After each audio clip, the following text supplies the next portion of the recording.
I was a 16-year-old kid when I was in the riots in 1975, and I was a 28-year-old being unemployed for 8 years person. They're not really interlinked as it would seem, but they are interlinked into me. I suppose it was a big risk. They were taking a risk, I felt, on a group of black, long term unemployed individuals to build their own homes. My view on housing will have been that there hasn't been enough investment in social housing from way back in the 60s. The housing ministry haven't really looked at housing. For example, they've been demolishing lots of houses in lots of areas and breaking them down, but they've not been building enough houses to replace them. So, for example, I'm just doing some consultancy for Leeds City Council now, where Leeds has to build 70,000 houses over the next 12 years because they're way behind on the housing numbers they should have been building over the last 20 years. So that's been a misinvestment of government in housing stock. Even in 81, when the riots were in 81, housing was a big issue.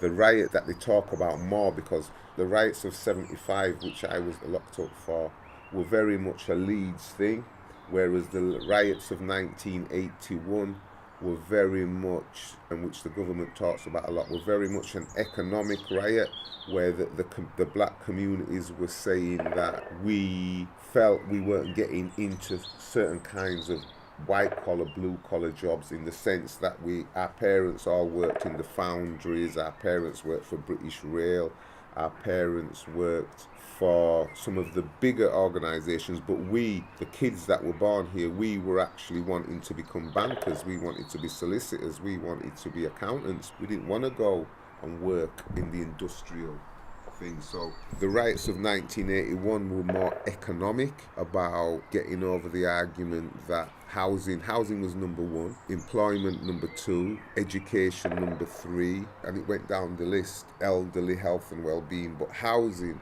was the number one drum bearer for the disadvantaged African Caribbean community, because generally to get on the council housing list you had to go into private accommodation before you could actually get onto the housing list. So for example, my mother in 1966, she had to go and live in a street which was almost derelict with toilets outside. I didn't move into a house with a toilet inside, hot water, until 1971. I was an 11-year-old child by that time, because you had to go round and up and through the things to get into a good house. A lot of the black communities right across England were rioting, and it started with Bristol, and it just bam bam bam, Bristol, Leeds, Birmingham, London, Manchester, all the black communities in the country were rioting. We never planned it, but it happened. And I think the beauty of the 1981 riots, it was very much about economics, better housing, better education for the kids, better employment opportunities. And it was quite strange because that was 2 years after Margaret Thatcher came into power. Margaret Thatcher came into power in 1979. In 1966, there had been an equality law passed in 1966 that hadn't been implemented by government. So she brought a document out called Section 11. This Section 11 money came about after the riots of 81, which was Section 11 funding, which gave local authorities the right to be proactive in employing BME people.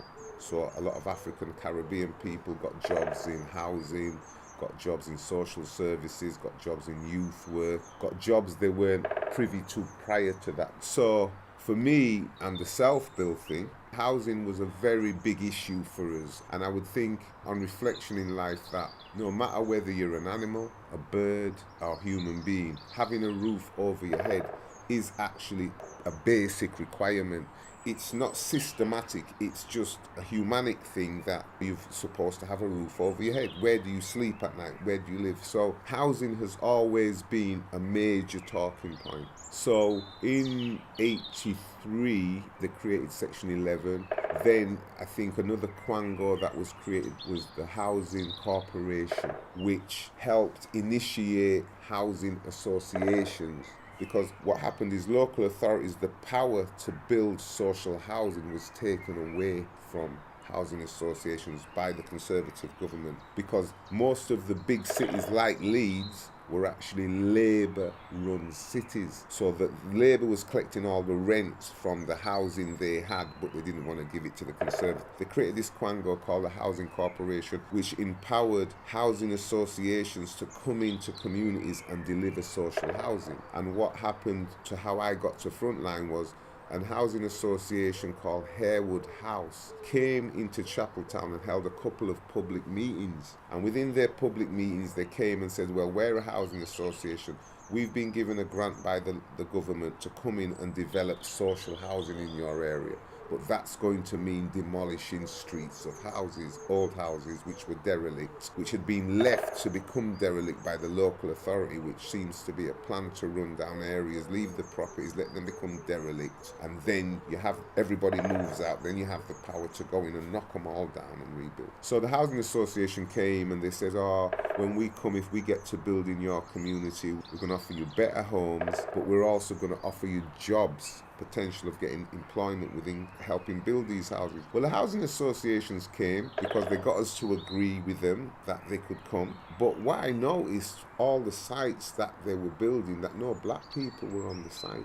And I was a young guy that I did motor mechanics from I was young, so I wasn't actually interested in construction. But my stepfather and a lot of the older generation of men that lived in our area, they were tradesmen. At that time, they have this history about absent fathers create bad kids, but what used to happen is our male parents who had skills in construction would have to, for example, travel to Scotland to get work, travel to Newcastle. They couldn't get no work in the city of Leeds because it was seen that the skills our parents came from the Caribbean with weren't up to the standard of the tradesmen in the UK. So what happened, a lot of our fathers would go away and work in Scotland. They'd be away for 6 weeks and then come back. When we was discussing with the Housing Association in the public meetings about building these social houses, we said we've got lots of our fathers and uncles that have trades. Can you guarantee they'd get some jobs? The housing association was, oh yeah, no problem, we'll be giving jobs to local people. It never materialised. So when they were actually building what was Reginald Terrace, which was right in the heart of Chapeltown, one day I was just walking and I noticed there were no tradesmen on that site that were from the Black and African Caribbean community. I suppose, and that is what stirred me in a fashion to look at this self-build idea, because remarkably I'd just seen something on the TV about a project in Bristol called Zanzili. A group of men in Bristol were building a block of flats, and I just happened to see it on BBC Two one night. And then what happened is a young man called Clinton Cameron, he was the chair of Leeds Federated Housing. I'd been unemployed for about 8 years. Well, I put a challenge to him that if he didn't find something constructive for me to do, I would probably end up be doing something destructive within the community, which was very true, because at that time drugs were quite high on the agenda, and there was an open opportunities for me to get involved in the drug trade.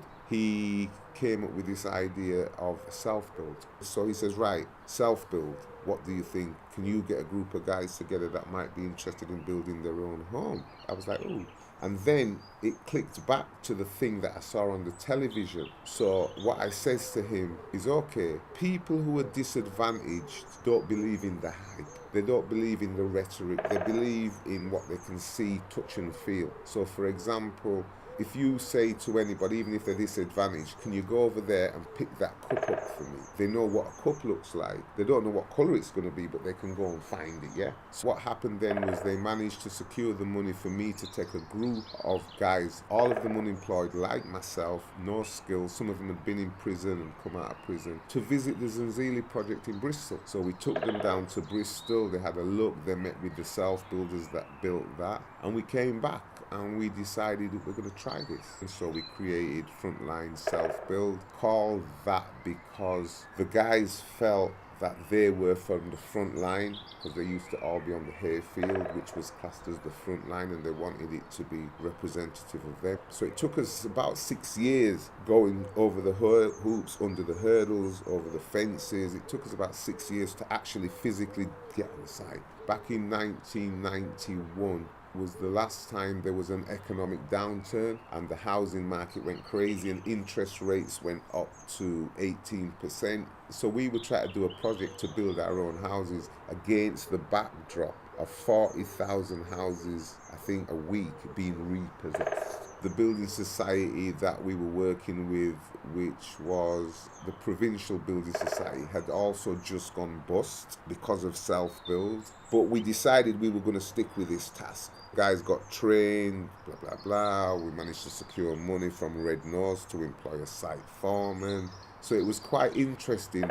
We formed a partnership with Leeds Federated Housing. Originally, we were going to go for outright ownership. Because of the housing market crashing, we then had to negotiate a shared ownership with Leeds Federated Housing, which actually was a good way, because what it did, Leeds Federated Housing would act as the big brother. They would draw down the housing funding. They would help us line up. We would build, give the invoice to them. They would give us some more money. So it worked really well. I have to thank Eric Bowen, who was the Director of Housing, Leeds City Council, for taking the risk on us. I have to thank a guy called Peter Redman, who was the Chief Executive of Leeds Federated Housing, who went on to go down to Notting Hill Housing Trust after our project.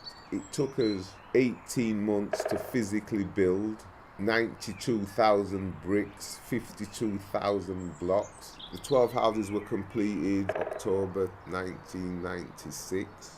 It was a funny time at that time because the government had designated 8 task forces across Britain, and Chapeltown happened to be one of the communities that got a task force.